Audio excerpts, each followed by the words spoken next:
இங்கே இந்த பையனோட வீட்டுக்கு பக்கத்து வீட்டில் இருக்க ஆன்ட்டி வந்து சக்கரை இருக்குமாப்பான்னு கேட்குறாங்க. சக்கரைலாம் இல்லை, நான் சமைக்கிறதே இல்லை ஆன்ட்டின்னொன்னே சரிப்பான்னு சொல்லிட்டு அவங்களும் போயிடுறாங்க. இவன் வேலைக்கெல்லாம் போயிட்டு திரும்பி வரும்போது நான் வீட்டை ரொம்ப மிஸ் பண்ணுறேன், எங்கள் அம்மா சரி லட்டு ரொம்ப மிஸ் பண்ணுறேன்னு சொல்லிட்டே வரான்.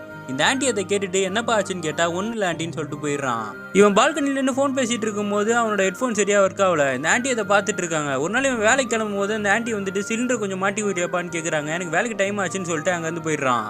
இந்த பையன் ஃபோனில் படம் பார்த்துட்டு இருக்கும்போது காலிங் பெல் சத்தம் கேட்குது. கதை திறந்து அந்த ஆன்ட்டி நிற்கிறாங்க. உங்களுக்கு என்னதான் பிரச்சனை, எப்போ பாரு நெட் பண்ணிகிட்டே இருக்கீங்க, தயவுசெய்து இங்கேருந்து போங்கன்னு கதை ஓங்கி சாத்திட்டு வந்துடுறான். இப்போ ஹெட்ஃபோனும் ஒர்க் ஆகலன்னு சொல்லி செம்ம டென்ஷனில் இருக்கான். இவனும் 2-3 நாளாக அந்த ஆன்ட்டி வீட்டையே பார்த்துட்டு இருக்கான். அவங்கள ஆளையே காணும். அவங்கள தப்பாக பேசிட்டுமேன்னு சொல்லி மனசு கஷ்டத்தில் இருக்கான். காலிங் பெல் சத்தம் கேட்டவொன்னா அவங்க தானேன்னு சொல்லி கதவை திறந்தா அங்கே ஒரு ஆள் நிற்கிறாரு. நான் பக்கத்து வீட்டில் வேலை செஞ்சுட்டு இருக்கேன், ஸ்க்ரூ டிரைவரில் உங்கள்கிட்ட இருந்தால் கொடுங்க அப்படின்னு. அந்த ஆன்ட்டிக்கு என்ன ஆச்சுன்னு கேட்குறான். அவங்களுக்கு உடம்பு முடியாமல் ஹாஸ்பிட்டலில் சேர்த்துருக்காங்கன்னு அவர் சொல்கிறாரு.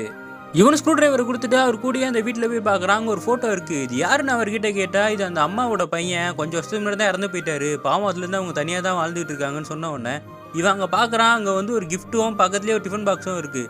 அன்றைக்கி இவன் திட்டின அன்றைக்கி அந்த லேடி இதை தான் கையில் வச்சுருந்துருப்பாங்க. இவன் போய் பார்த்தா இவனுக்காக ஒரு ஹெட்ஃபோனும் அந்த டிஃபன் பாக்ஸ்குள்ளே லட்டு செஞ்சு வச்சுருக்காங்க. அதை பார்த்த உடனே இவனும் கண் கலங்கி அழுதுகிட்டு இருக்கான்.